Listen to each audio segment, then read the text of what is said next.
آشنایی ها توان کردن چونای فریاد از دست جدایی ها.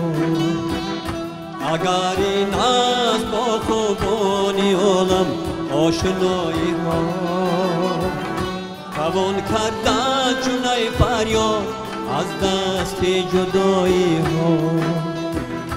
توان دریافت از مضمون من کوتاهی فکرم که نخلش را مثل کردم وشم شد از رسایی ها.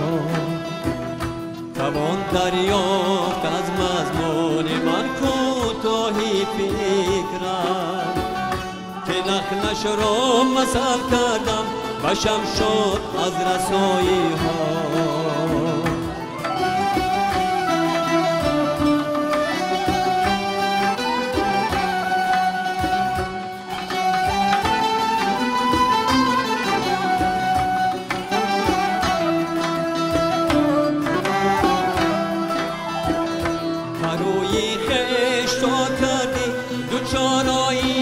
حیرانم که جوهر را نمی‌زیبد کیلو از خود نمایی ها.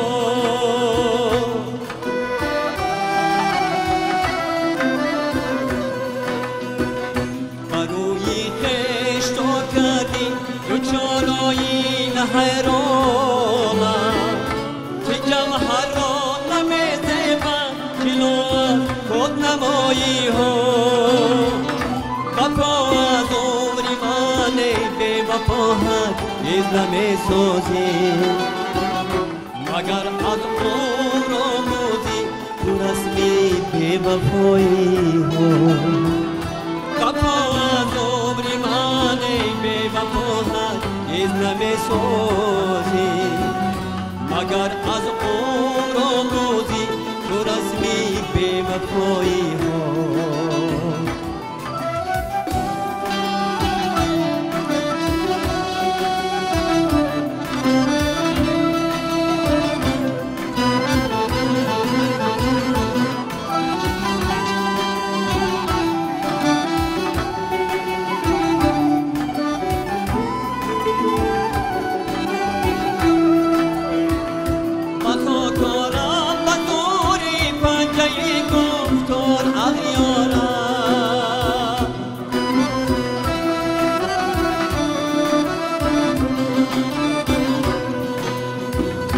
اگر در عشق تو من کنم رادایی ها به حمدالله که با دیر محبت مرشدم تو را و من آلوده کردم پیراهن پارسایی ها. به حمدالله که با دیر محبت مرشدم تو را و من آلوده کردم پیراهن پارسایی ها. اگر این است با قربانی عالم آشنایی ها توان کردن جلوی فریاد از دست جدایی ها. اگر این است با قربانی عالم آشنایی ها توان کردن جلوی فریاد از دست جدایی ها. توان کردن جلوی فریاد از دست جدایی ها. چونای فریاد از دست جدایی ها.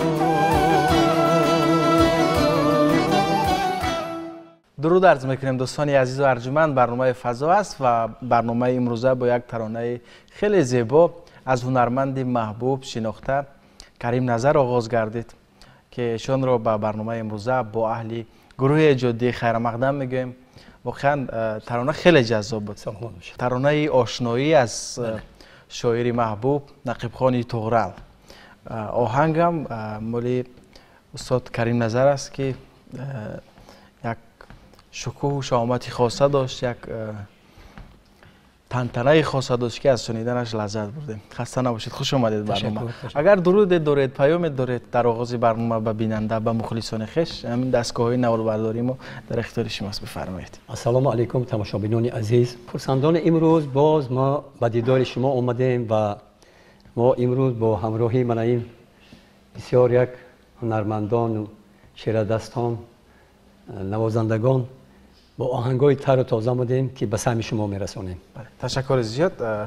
استاد کریم نظر از زمره اون هنرمندانی هستند که از مکتب هنرمند محبوب کشور ظفر ناظم گذشتند و واقعا در زمان کار را آغاز کردن که اون جوش و خروش فعالیت استاد ظفر ناظم بود و یکی از نفرانی هستند که در تأسیس انسمبل گنجینه نیز حضور داشتند و حتی زمان راهبری این انسمبل را نیز به عهده داشتند. حالا باشد در انسمبل چمن فعالیت میکنند، انسمبل چمن فیلارمونی دولتی تاجیکستان. بیاید از کارهای موزه‌تون بگید. این آهنگ تازه بود که پیشنهاد کردید، جای نشنیده بودم.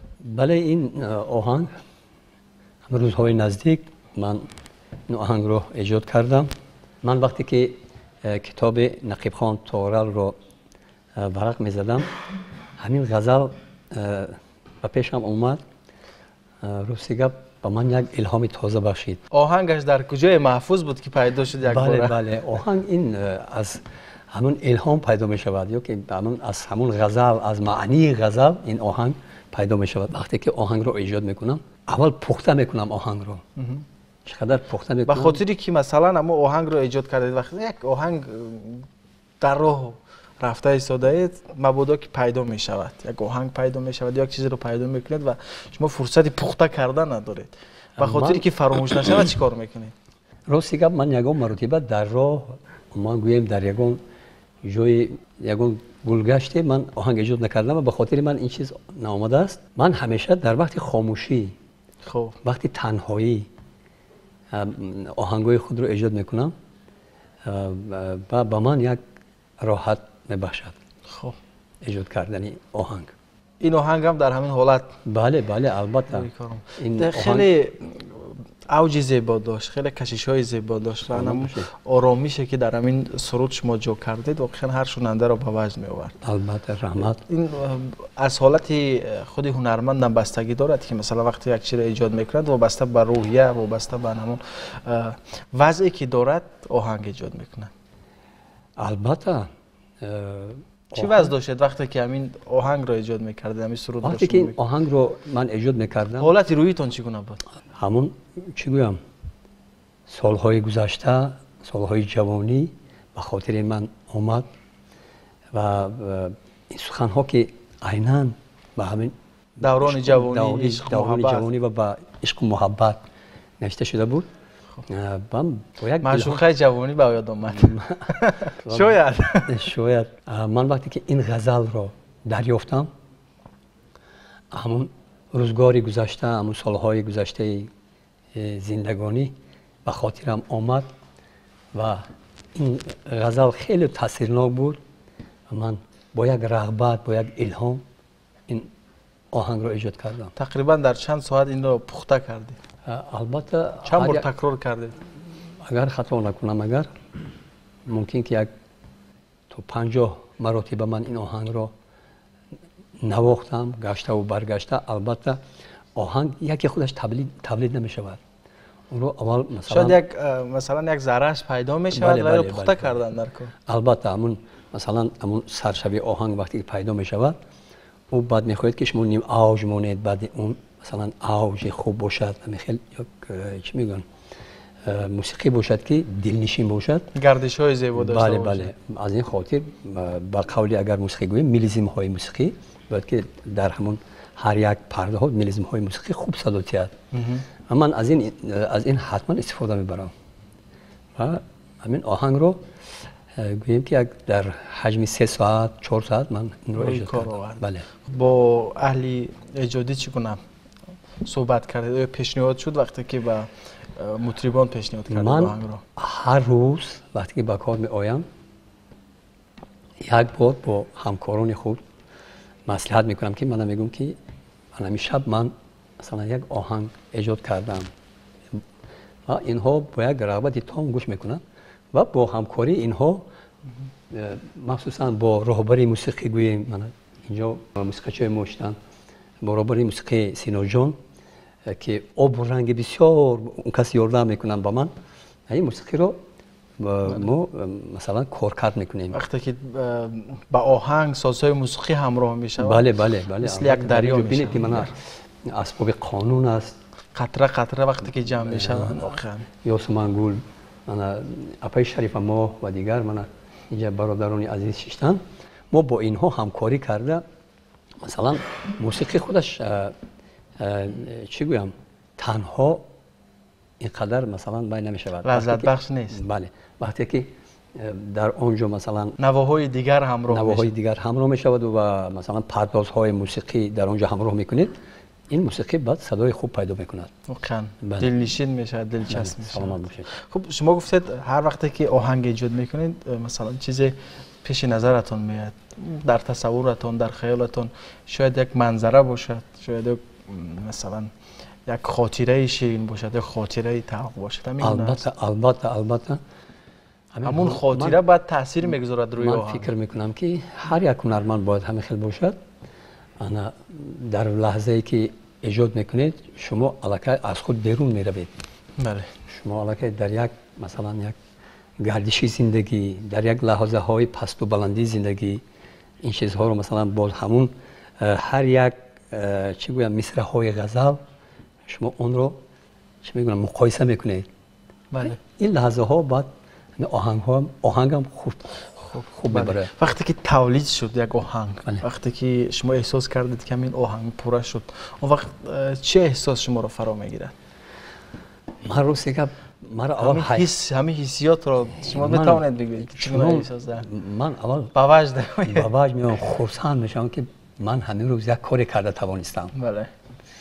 یک آهنگ ایجاد کرده توانستم. این فقط خاص ایجادکاران است، اون نفری که ایجادکار است این رو درک کرده میتواند که وقتی یک نفر ایجادکار یک کاری تازه رو روی کار میاره. با وجد میام که من هم یک آهنگ ایجاد کرده توانستم، اگر مقبول خلق شود، اگر باز هم برای من باز خوشحالی میبخشد. تشکر. باز چی ترانه آوردید؟ سرود نوبتی که من حاضر اینجا اجراش میکنم صدای تو نام دارد. خب باشد، صدای تو رو با صدای شما میشنویم. سلامت باشید. مرحمت.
مهی من چون ستاره من و تو دویم و دوری نداریم تو مانندی مهی من چون ستاره من و تو دویم و دوری نداریم من کجا روم من کجا روم به صدای تو قوت دلم در صفای تو قوت دلم در صفای تو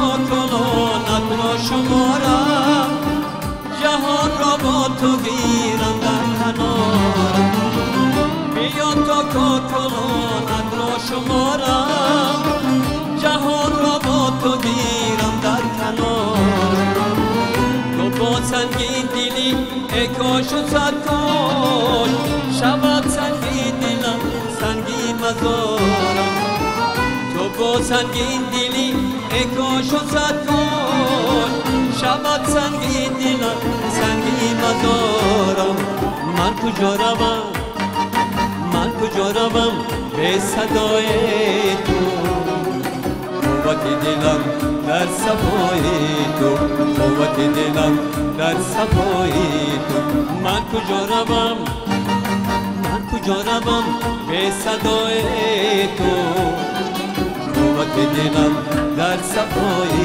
تو قوت دلم در صفای تو در صفای تو در صفای تو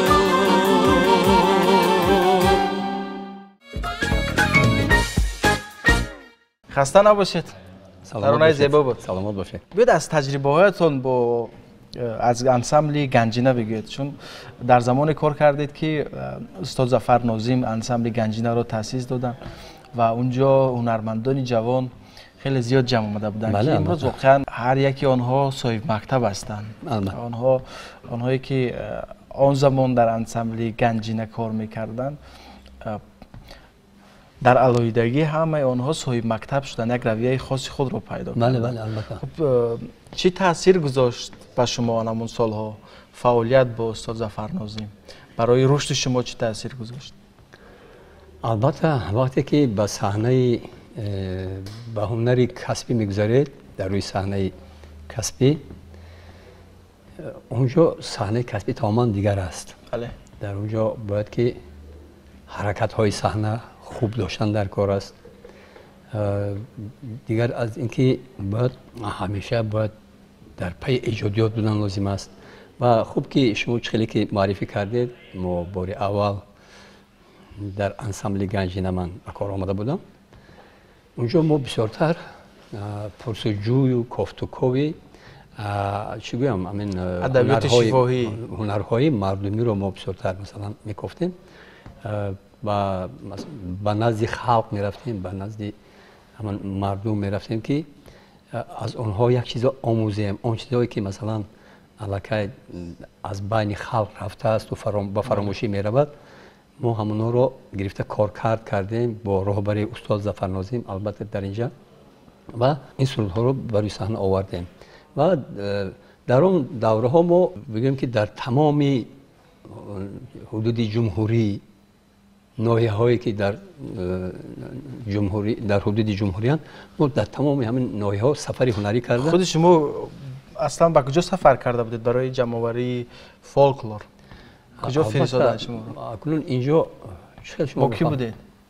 من با همراهی استاد احمد جان محمدیف، انا استاد مراد بیگ نصرالدین، مرحوم سبحان سعیدوف، ما رفتیم یک قشلاق دوردست خوچه چلیار میگن. شما فولکلوری منطقه حصار را جمع کردید؟ نه البته با ما این خیلی محدود نبود که ما مثلا من باید از حصار آموزم یا که از ما مثلا همه جا میرفتیم. البته به ختلان هم میرفتیم، با مثلا بدخشان هم سفر میکردیم، با وادی قراتگین هم میرفتیم، از اونجا از اونها میآموختیم. خلاصه که ما باید که در روی صحنه تمام همون هنرهای گذشته مردمی تاجیک رو باید روی صحنه بیاریم. بله. گفتید دهه خواجه چلدیار. خواجه چلدیار همینجا. خب چی پیدا کردید از اونجا؟ در اونجا ما وقتی که هم صحبت با مردم همون قشلاق شدیم، گفتن یک موسیقی هست که در اونجا انا همین سرودهای کهنه مردمی رو میداند. گفتن کوفته رفتیم، خلاصه خانه اون موسیقی نورانی رو یافتیم و چی گویم در آمدم که خیش تبار خودم بود، از بابای خودم سیتلی بابا میگن، خانه اون کس در آمدیم و از اون کس ما خیلی خیلی همین سرودهای مردمی کهنه رو بسیار آموختیم و همونجا ثبت هم کردیم و همون سرودهایی که ما ثبت کردیم از این بابا از بابام یاد گرفتم من آورده روی صحنه برآوردیم. واقعا همین انسامبل گنجینه برای حفظ ادبیات شفاهی، برای بله. دوباره احیا کردن سرودهای قدیمه، خاصتا سرودهایی که در میانی مردم بود، خیلی سهم ارزنده داشت. ببینید که همون سرودهایی که اون زمانها انسامبل گنجینه جمع آوری کرد و آنها رو بازخوانی نمود تا حال هستند. بله. تا حال با شکل و شیوه نو از جانب هنرمندان اجرا می شوند. می‌سازد که همین مکتب همین روند ادامه یابد. حالا هم فکر میکنم در میانی مردم اون گنجینه هایی هستند که آنها رو باید پیدا کرد، دوباره به مردم برساند. اگر خطا نکنم ما بین مردم همین خیلی گنجینه هایی هست که حالا در گوش مردم نرسیده است. بله. من فکر میکنم که اگر من آینده من انسامبل گنجینه هست دیگر، مثلا انسامبل های فولکلوری که مثلا در نزد ناحیه ها عمل میکنن، بگذار که من همین چخیلی که ما جستجو میکردیم رفته جستجو کرده. بله. این آهنگ ها رو زنده کنن. امروز تکنولوژی ببین چقدر پیش رفته است. در دوره ما برای مثلا ثبت کردن یک ماگنیتوفون هم نداشتیم که رفته ثبت کنیم. امروز ببین تکنولوژی هم خیلی پیش رفته است. همون یک تلفن که رفته میتونه که شما وقتی که اومدید اصلا با فعالیتی مردمی شروع کردید، یعنی سرودهای مردمی رو جمع آوری کردید، ولی شخصا همچون یک هنرمند با ایجاد آهنگ، همچون یک هنرمند حرفه‌ای با کارهای مستقلانه کی دست زدید؟ همون لحظه که من در این برابر کارهای خودتون رو ایجاد می‌کردید. البته برای چی که مثلا ما در تمام کنسرت هایی که در حدود ناحیه و بیرون از جمهوری می‌رفتیم، ما دو قسم کنسرت می‌دادیم. قسم اول مثلا اما تمام عرف و عادت و اما چخیلی که گفتم برنامه فولکلوری رو پیشکش میکردیم به مردم و در قسم دوم هر یک هنرمند با آهنگ‌های خودش در نزد برآمد میکرد. هر هنرمندی که در همون سالها و انسامبل گنجینه دعوت شده بود، آنها همشون در برابر اونه که مثلا اجرا فولکلور اجرا میکردن، آهنگ اجرا میکردن. البته هر همه آنها خیلی موفق شدن. بله این بود که اونو دلیل موفقیت آنها در چی بود؟ شما در چی میبینید؟ شاید همون محض تأثیری استاد ظفر ناظم بود که آنها رو خوب تربیت کرد و راهی درست رو به آنها نشان داد. میگم دردانه ها رو جمع آوری میکردن استاد ظفر ناظم. استاد ظفر ناظم یک شخصی بودن که چخیلی که گفتید دردانه ها رو جمع آوری میکردن و در همه لحظه به ما راه نشان میدادن. میگفتن پسرم، اول وقتی که تو یگان آهنگ رو ایجاد میکنی یا یگان سرود رو ایجاد کردنی میشوی، تو اول سرود رو گرفته معنی داد کن، معنی اون سرود رو تحلیل کن و وقتی که با تحلیل سخن رفتی تو میتونی که یگان آهنگ برای مردم ایجاد کرده توانی. همه وقت با ما راهبری میکردند و یعنی که نشان میدادن، راهنمایی میکردن. بله خسته نباشید. باز چی ترانه پیشنهاد میکنید برای بیننده ما؟ اینجا حاضر یک ترانه از ایجادیات لایق شیرالی میخوام، بس همین آهنگ خودتون. بله خب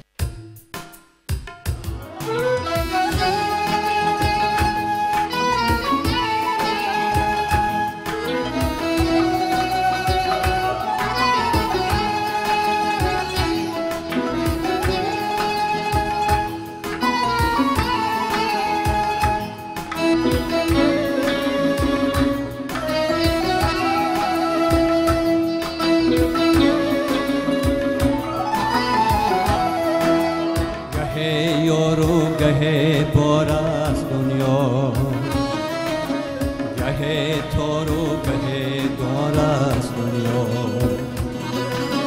گه یار و گه بار است دنیا گه تار و گه دار است دنیا نداند قیمتی مردان اگرچه خریدار است و بازار است دنیا نداند قیمتی مردان اگرچه خریدار است و بازار است دنیا دنیا دنیا دنیا وفا ندارد ای دوست بیا با هم شویم یک دست صدا ندارد دنیا دنیا دنیا وفا ندارد ای دوست بیا با هم شویم یک دست صدا ندارد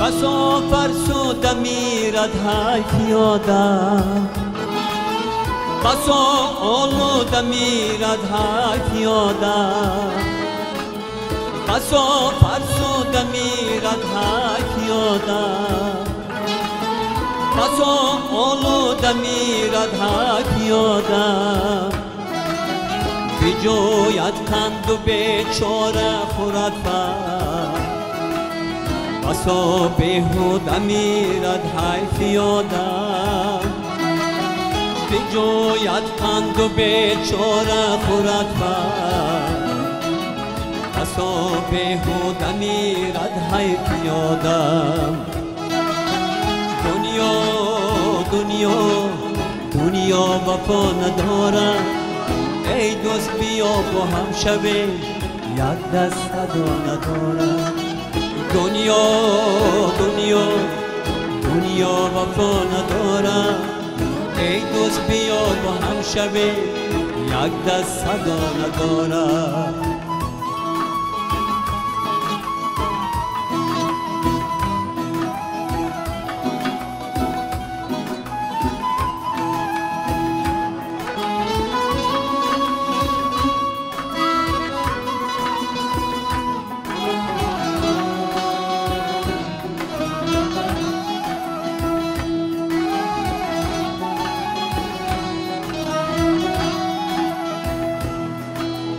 چو برقیت درخشیدیم و رفتیم چو گل یک صبح خندیدیم و رفتیم چو برقیت درخشیدیم و رفتیم چو گل یک صبح خندیدیم و رفتیم تمامی بازی های زندگی را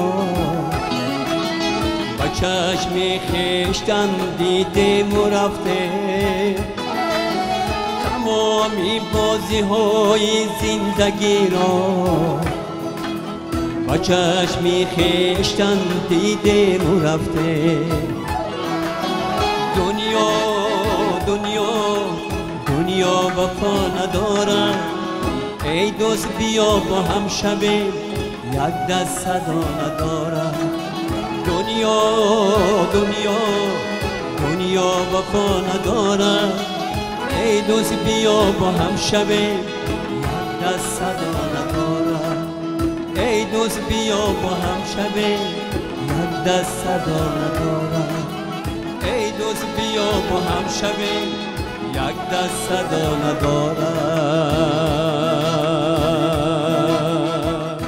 تشکر زیاد، خسته نباشید. شما از زمره اون هنرمندانی هستید که همیشه پای معنی میگردید، همیشه شعرهای را جستجو میکنید که پر از مضمون هستند و همین گونه جوانها را نیز به همین رویه مثلا راهنمایی میکنید. امروز فعالیت شما در انسامبل چگونه است؟ ما در انسامبل چمن من دستم جمعانه کار کرده ایستاده الحال در رادیو تاجیکستان 5 سرود رو علاقه ما ثبت کردیم. من گل دخترای انسامبل چمن این رو اجراش میکنم و روزهای نزدیک برای صحنه میبرن. از شما آهنگ درخواست میکنن تا امروز آهنگای شما رو هنرمندان اجرا کردن؟ درخواست نکردن؟ نه البته نه، دیگر هنرمندان اجراش میکنن. من با نزدیکی که من شب ایجادی یکی از هنرمندان انسامبل گنجینه اکبری دولت شده گذشت، در اونجا 5 تا آهنگ من صدا داد با آوازی اکبری دولت. این هنرمند 5 آهنگ ما رو در اونجا در شب ایجادیشون اجراش کردن. بله. یعنی درخواست میکنن. بله بله. اون در مثلا انسامبل هایی که شما فعالیت میکردید برای جوانان، برای اونایی که حالا مثلا آهنگ ایجاد کردن نمیتونن، آهنگاتون رو میبخشید؟ البته ما همیشه هر یک جوانی که خواهش سرودن آهنگای ما رو دارد، من با جان و دل این آهنگا رو با اونها پیشکش میکنم. خب شده است که آهنگ بدون متن ایجاد شده باشد؟ یا که شما اول متن رو پیدا میکنید بعد آهنگ ایجاد میکنید؟ نه، من اول متن رو پیدا میکنم بعد آهنگ ایجاد میکنم. من به متن آهنگ ایجاد نکردم. اول آهنگ رو ایجاد کرده و بعد متن یگو وقت من نکفتم کار نکردم. خب کی احساس کردید که استعداد ایجاد کردن هنر در وجود شما هست؟ از کی؟ بله، کی این برای شما کشف شد؟ من در دوره که دانشجو بودم در دانشکده سند من تحصیل میکردم، علاقه من از کورس یکم و کورس دوم ایجاد کردن در دل من پیدا شد و من از همون زمانها ایجاد حس کردید. چگونه حس کردید که این آهنگ در ذهن شما چرخ میزند یا که این از کجا مثلا برای خودتون دریافتید؟ من راستی گپ خیلی باش مفهمونم. وقتی که من اون هنرمندی مثلا اون هنرمندای مشهور رو میشنیدم، آرزو میکردم که مثل آنها مثلا آهنگا داشته باشم، مثلا با واسطه تلویزیون رادیو درآمد کنم. و این بود که همین آرزو، همین مثلا جستجو، خواهش با من انگیزه داد. انگیزه داد ایجاد کردن رو من مثلا سر کردم. اولین آهنگتون یادتون هست؟ اولین آهنگی که من ایجاد کردم در وصفی با سخنهای صابر سلطان، به تو ای دلبری شوخ حصاری شدستم عاشقی مست و خماری. من همین آهنگ رو ایجاد کرده بودم. اولین آهنگ من بود. خب و پیوسته دیگر با آیسته آیسته باز دیگر آهنگ ها رو ایجاد کردیم. اولین بار به صحنه حرفه‌ای برآمدنتون یادتون هست؟ من در یک آزمونی که اون وقت خردسال بودم، من بسیار خردسال بودم، آزمون شد ما بین مکتب ها. اما من اولین مرتبه در همین آزمون برآمد کردم با سرودی مادر از آهنگ های استاد حسین نصرالدین. چگونه بود اولین بار وقتی به صحنه میبری، مثلا اونجا میبینی که 500 600 نفر یا که 400 نفر یا 200 نفر، خب همه چشم بسته به تو هستین؟ البته اول هیجان زیر میکند، چون که اون وقت خردسال هستی، مثلا بار اول در صحنه، حالی مثلا عادت کردگی نیست، اون خیلی برای کودک خردسال میبرد. البته اول هیجان زیر میکند. همین حس تو هست. بعد از اون که اجراش میکنی یک خرسندی فرا میگیرد که من توانستم که در مابین همین در نزد همه مردم من برآمد کردم. بعضی هنرمندان هستند که میگن تو هنوز همین حس و هیجان هنگامی برآمدن به صحنه در وجود ما هست. وقت تا اون لحظه ای که به صحنه میبریم یک ترس عجیبی در همین وجود هست. تا اون لحظه ای که به صحنه میبریم، وقتی که مثلا اسباب ها روشن می شود و بلنگویک رو میگیریم، یک بیسته رو میزمزمه میکنیم، دیگر همون طرز گم می شود. البته این یک چی گویم احساس طبیعی است. یک احساس طبیعی است. هر یک هنرمند این احساس رو دارد. پیش از به صحنه برآمدن یک ترس، یک چی گویم هیجان زیر میکند. اول وقتی که به صحنه میبرید و شما مثلا چی گویم با یک الهام، با یک ذوق، بعد دیگر این است که صنعت این یک چیزی نازک است بسیار، مثلا چی گویم با یک عشق و محبت. همین وقتی که در صحنه برآمد میکنید شما به نزد مردم، علاقه ترس و همون این چی گویم همه چی از خاطر آدم فراموش میشه. خب شما هنگامی که سرود میخوانید با چهره های مردم نظر میکنید؟ به حسیات و به هیجان آنها نظر میکنید؟ البته خب نگاه میکنید که آنها مثلا چگونه سرود شما را قبول کرده؟ بله البته همین هر یک هنرمند از شنونده الهام میگیرد. بله. اگر کنسرت زنده باشد هر یک هنرمند از شنونده الهام میگیرد. همین مثلا تالا رو میبینید که شنوندگان با شما چه خیلی با کدام احساس با شما نظر کرده یا که گوش کرده سودن و همین نظر کرده میبینید که کسی مثلا غمگینانه اگر سرود غمگین باشه، کسی یا که مثلا با یک احساس بلند یک از این چی میگن یک روحی تازه میگیرید. بله. یعنی تاثیرگذار است. که در رو برای تو نشسته است و هوش یادش اگر در تو باشد باز هم همون رو با حس و الهامی بلندتر اجرا می‌کنید. خب تشکر زیاد که امروز به برنامه فضا تشریف آوردید. واقعا از حضور شما در این برنامه خیلی لذت بردیم. ترانه‌هایی که اجرا کردید ترانه‌های زیبا بودند و مطمئنم که این برنامه برای بیننده نیز پسند آمد. اینجا به انتهای برنامه رسیدیم. خب در انتها باز چه ترانه پیشنهاد میکنید؟ اینک من میخوام که با تماشابینان عزیز یک غزل میرزا عطا را با نام آه سوزان پیشکش کنم. بله. و دوستان عزیز و ارجمند همینجا به انتهای برنامه امروز فضا رسیدیم. یادآور میشیم که هنرمندی محبوب کارمند انسمبل چمن فیلارمون دولتی به نام یکشریف جورایف کریم نظر مهمانی ما بودند و ترانه‌های جذاب ایشان را شما در این برنامه شنیدید و در انتها باز هم یک ترانه زیبا اجرا می شود. پس شما روزگار خوش تمنا داریم. خیر.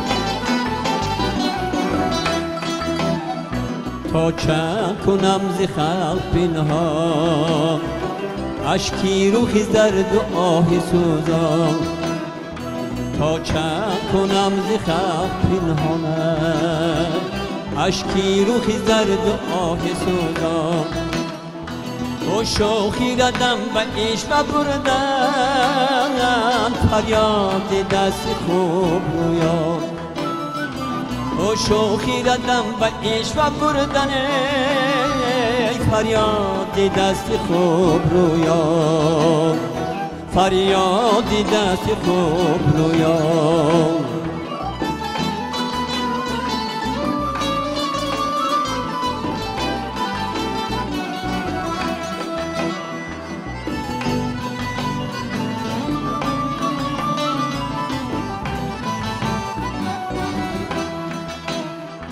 جانا چی شود دی چشمی بیمارد یا بد دل درد من درمان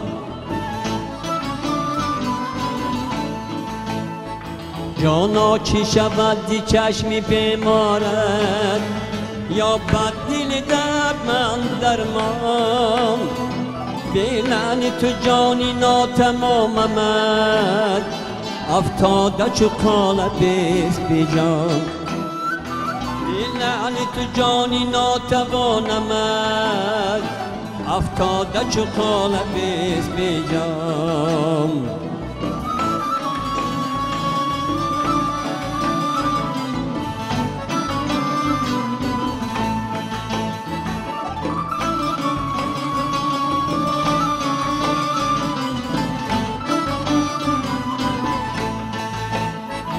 گل خم شد و سبناز برخاسته تا طرفی چمن شدی خیرامان